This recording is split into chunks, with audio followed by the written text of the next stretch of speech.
Un mois après la parution de son livre La Familia Grande, Camille Kouchner est de passage dans Quotidien ce lundi 15 février. L'avocate affirme ne rien attendre de son ex-beau-père, Olivier Duhamel, à propos de si elle a contribué à une libération de la parole autour de l'inceste avec son livre La Familia Grande. Camille Kouchner avoue qu'il ne s'agissait pas de son intention principale lorsqu'elle a pris la plume.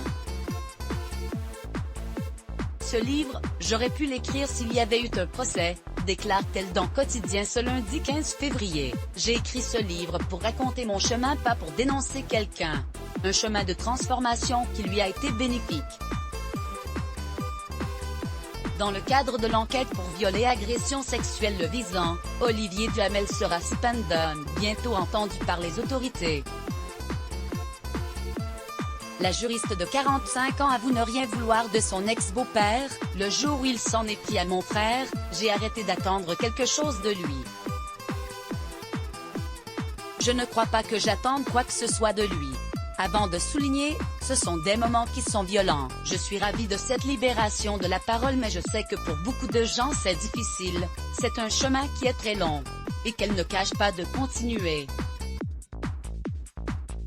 Le 4 janvier 2021, Camille Kouchner a agité la chronique lorsque des extraits de son livre ont été révélés par le journal Le Monde.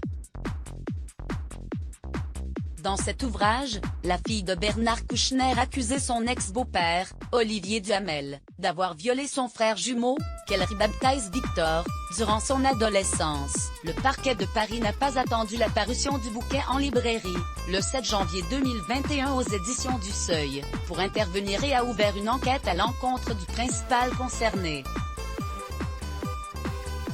Poussé à quitter ses fonctions au sein de la Fondation nationale des sciences politiques, dont il a été nommé président en 2016, il se mure dans un profond mutisme. Tandis qu'une omerta longue de 3 décennies se brise un peu plus au fil des révélations. Le 7 janvier 2021, le livre de Camille Kouchner a atteint les étagères des librairies. 3 jours auparavant, des extraits de La Familia Grande ont révélé au grand jour les abus sexuels dont le frère jumeau de l'avocate aurait été victime. Jack Tribeca vestimage Olivier Duhamel infréquentable plongé dans la tourmente. Olivier Duhamel vit un exil silencieux dans un studio du 5e arrondissement de la capitale. Infréquentable selon ses voisins, qui sont loin de faire l'éloge du constitutionnaliste, il est seul et ne veut parler à personne. La déflagration provoquée par Camille Kouchner a aussi eu des répercussions considérables sur l'entourage du politologue déchu. Averti par Aurélie Filippetti des abus sexuels dont Victor aurait été victime, Frédéric Mion aurait cultivé le silence autour d'Olivier Duhamel.